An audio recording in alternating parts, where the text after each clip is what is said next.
जो मुस्कुरा रहा है उसे दर्द ने पाला होगा, जो चल रहा है उसके पाँव में छाला होगा। बिना संघर्ष के इंसान चमक नहीं सकता, जो जलेगा उसी दिए में उजाला होगा। संघर्ष क्यों बचे संघर्ष से? संघर्ष ही तो जीवन की आत्मा है।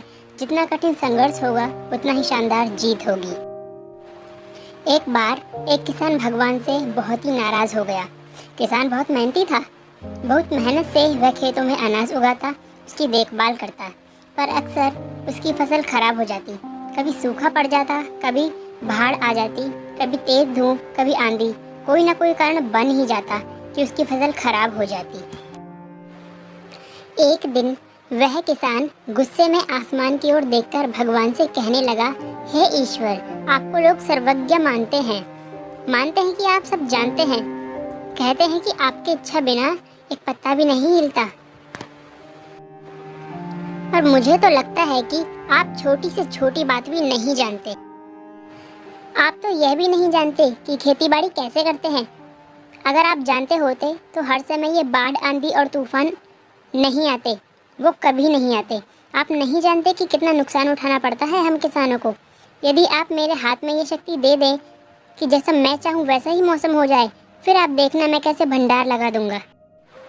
भगवान इस किसान के तीखे वाक्य सुनकर मुस्कुरा रहे थे और वह किसान के सामने प्रकट होकर बोले, मैं आज से तुझे ये शक्ति देता हूँ कि तुम अपनी खेती पर तुम्हारी जैसी इच्छा हो वैसे तुम मौसम कर दोगे।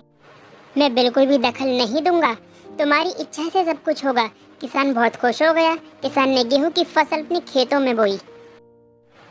जब उसे लगा कि खेतों को धूप चाहिए तो खेतों को धूप मिले, जब पानी बरसना चाहिए तभी पानी की वर्षा हो। आंधी, तूफान, बाढ़ कुछ भी उसने अपने खेतों पर आने नहीं दिया।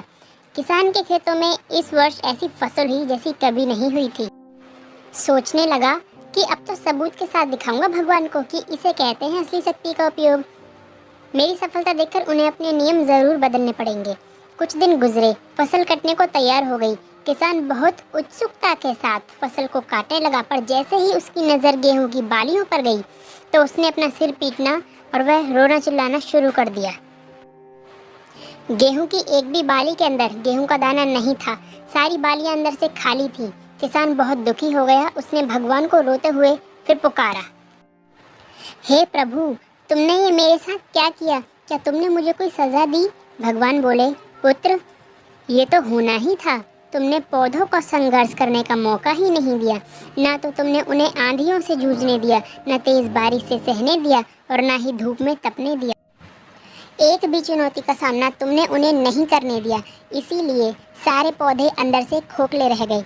जब आंधी, तूफान, तेज बारिश और धूप पड़ती है तब ये पौधा अपने अस्तित्व को बचाने के लिए संघर्ष करते हैं। सारे बालियां इसलिए खाली हैं, इसमें एक भी गेहूं का दाना इसीलिए नहीं है क्योंकि तुमने अपने पौधों को संघर्ष कराया ही नहीं। याद रखिए, स्वर्ण में स्वर्णीय आभा तभी आता है जब वह आग में तपने, गलने और हथौड़े से पिटने जैसे संघर्ष से गुजरता है। इसी संघर्ष से एक बल पैदा होता है जिसमें शक्ति होती है, ऊर्जा होती है, और यही ऊर्जा पूर्ति तेरे गेहूं के दानों की तरह जो नहीं फूटी, तूने उन्हें कठिन परिस्थिति से गुजरने ही नहीं दिया जहां उनके अस्तित्व का जन्म होता है। कोयले का टुकड़ा हीरा तभी बनता है जब वह उच्च दाब और उच्च ताप की मुश्किल परिस्थितियों से गुजरता है।